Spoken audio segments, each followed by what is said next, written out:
it was around 4 p.m. when I received the call. And, you know, I was, So from 8 o'clock or 8, 9 o'clock in the morning when this yes, happened until 4 in the afternoon, you had no I idea had it was your no son. idea because I hadn't been watching the news. Okay. Uh, So the FBI calls you yes, around 4 in the afternoon in Kansas City where you live. yes. All right, go ahead. And they said they need to meet with me. And, you know, they came out and go to the apartment where Gavin lived.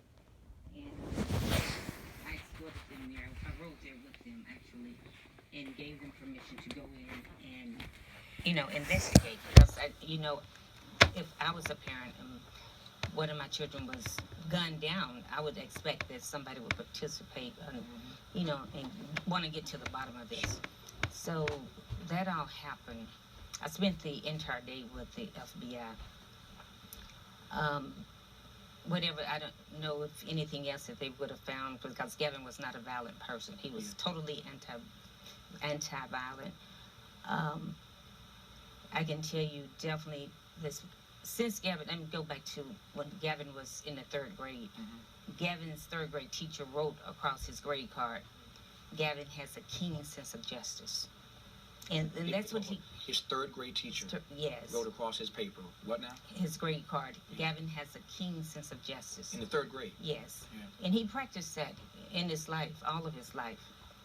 Yeah. I mean, it wouldn't matter if I did something wrong, his father, his brother, he's going to let you know. Yeah. He would not condone it by no means necessary. Right. There have been stories written over the last few days that he had issues with his father, that his father sort of rejected him. Is that true? No, that's not true. His father was a great provider. His father Gavin was like his father, pretty much headstrong. And no rejection. We went through a divorce. The only thing they can say is my ex-husband, Gavin's father, had fought me for custody. And he had a much better attorney than I did. And I talked to my attorney and I said, I'm going to lose custody of Gavin. I said, I can tell you what you need to do. You got to get Gavin on the witness stand, because I know Gavin is absolutely 100% honest. He would not lie for me. He would not lie for his father. So we had to leave the courtroom. Gavin testified. When we go back in, the custody was given to me. Okay, on the way home, somehow Gavin's father ended up in the elevator with us, and he looked at Gavin and he said, call me sometime. Gavin looked at him in the eye and said, you're the father, you call me. And so he never called Gavin again after that. So it was really nothing except, two people who were headstrong. Yeah. Give me an example of what he might have done or said in his childhood that underscored that notion that he believed in justice. I come out of the post office. I was getting ready to leave the parking lot. And I said to Gavin, I'm like, oh, Gavin, I forgot to get my change. And he said, stop the car. I'm like, Gavin, it was only 3 pennies. Stop the car, Mama. And he just bounced back into the store, and he came back with my 3 cents. He's like, money is money. And he always believed it's like the principle behind everything. Yeah. It was a principle for him. Yes. Yeah. So I wanted to just, and we're talking about this in a second, but I wanted to just sort of get a sense for who he is. As I said, everybody's somebody's child, everybody's somebody's kid, and nobody, least of all you, condones this. You've already expressed your sentiment and your pain for the families of these slain officers. And yet, how do you respond to people who say, when they hear stories like yours, when someone goes off the rails, becomes unhinged, as we tend to say, when they hear these stories of what kind of persons they were, that they were great people, that they believed in justice, how do you square the Gavin that you know with what he did in Baton Rouge? How do you explain that as his mother? Gavin was the most nonviolent person I know. He was always respectful to police officers. He always followed every rule through life, military, school, what have you. Okay, I can tell you a story about Gavin. A reason why I say he definitely is not racist. Gavin did not discriminate on color, creed, sex, or anything. There was a time when I was at the Blue Ridge Mall with Gavin, and it was almost close, and it was dark in the wintertime, maybe 8:30ish. We come out of the mall onto the parking lot, and there was a white man with a suit on and a briefcase. And Gavin told me, he said, "Mama, I'm suspicious of him." I'm like, "Why?" He said, "Trust me, I'm suspicious." And he looked over, and then there was a white cop. He said, "Officer, officer," he was only 5, of course, "can you escort us to our car?" And so the officer, he did. Gavin had great respect for authority. He just believed that all the rules that he is expected to follow, everybody else should, do the same. Like gun laws, these gun laws rules, they were not written just for a few. Everybody should be able to follow those rules and laws. So he did own guns, and He in did. Kansas City, he went to the gun range. Yes, he did. And when he go to the gun I range, don't he believe for a always, second that a remarked that 5-year-old would when be you go to afraid the of gun any range, man in a suit with with his a gun, quote people look at him briefcase. I don't even know if he knows differently what a than briefcase other people, is. Because he was black. I because he believe was this black. mother, perhaps, I don't When know, the FBI is worried comes about the to you cop, if this is a and true story wants anyway, access to remembering search, this child how did you doing feel? that How did they and treat you? How telling did you his feel version because of the it? story, which is Well, of course, that fear they came were from on the their best adults. behavior because apparently they needed and wanted these items right away, and I saved them. They knew, I was saving them a trip from having to get a search warrant, which I'm sure would have happened the next day. So they were very respectful at that time. What do you think? You mentioned earlier that Gavin had such a great respect for law, was Yes. disciplined, joined the military. What do you think pushed him over the edge? Why did he do this? Definitely the shootings. Each time there was unlawful shooting police officers against a person of, color, Gavin would pretty much lose it. I mean, he would just lose it. He would have to leave the room. He's like, "I have to call my coaches." He's like, "I don't know if I can handle another one of these situations." It's like, "Is somebody have to do something? It's getting out of control." And I would always say, "Well, Gavin, why don't you?" Because he believed actually that he was doing what he needed to do through his books and protests. I mean, most of his books. He said, "I'm not writing these books just to sell and make money because I don't care anything about money." He says to educate people. So he was writing And books to educate. to educate people. Yes, and he said protesting is not going to help.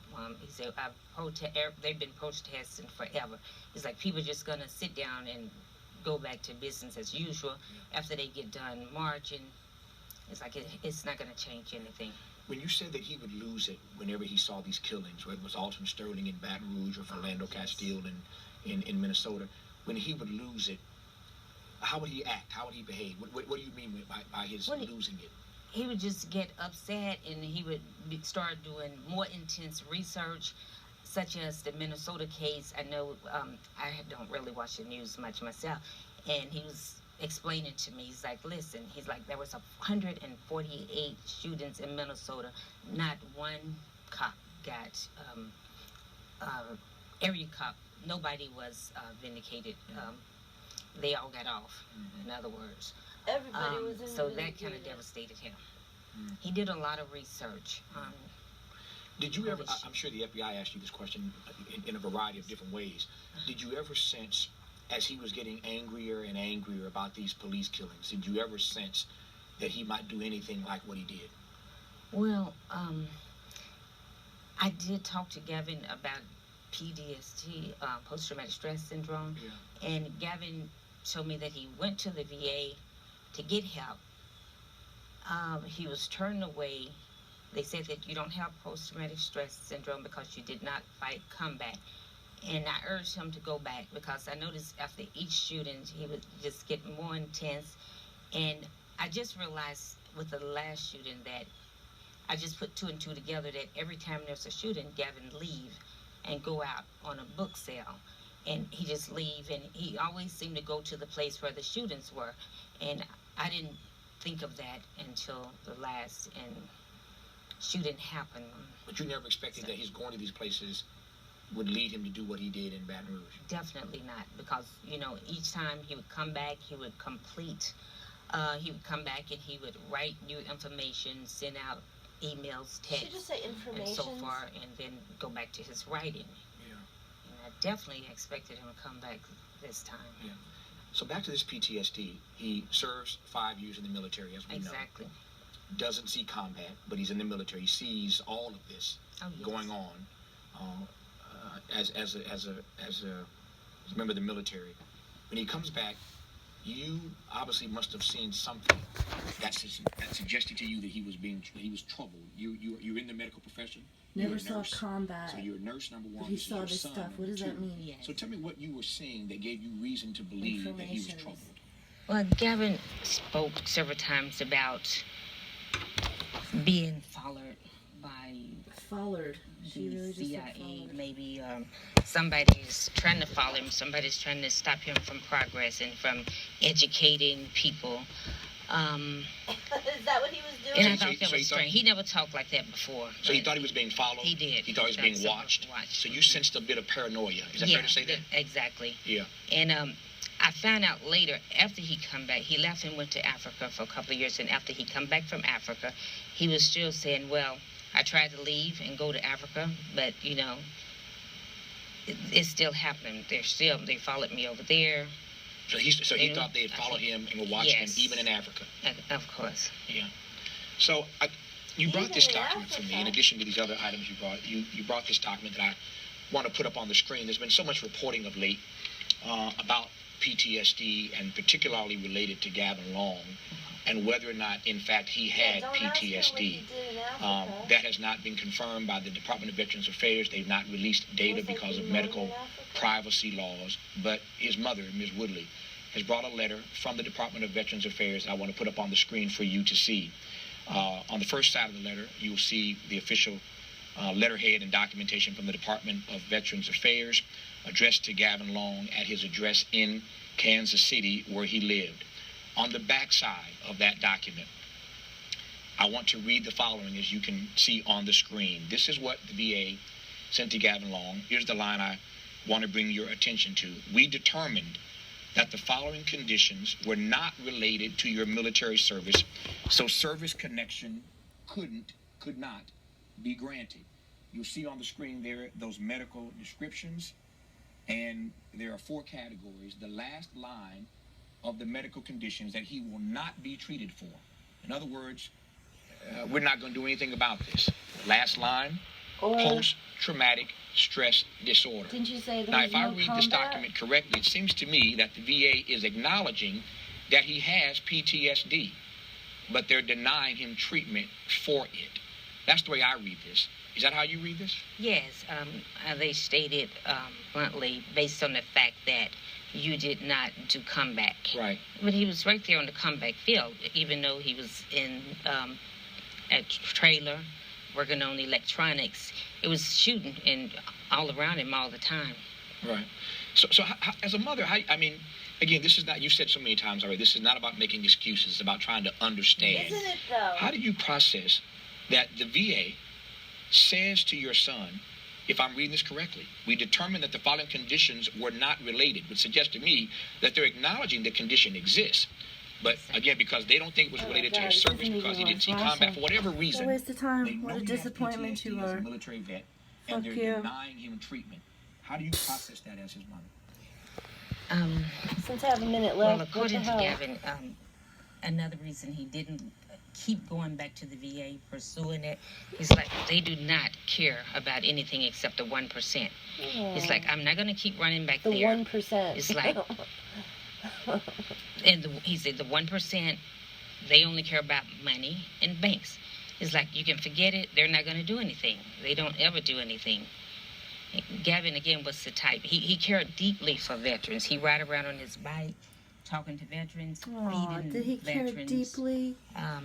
Look how deeply he cared. Because he says it's nothing going Fuck to be done. you.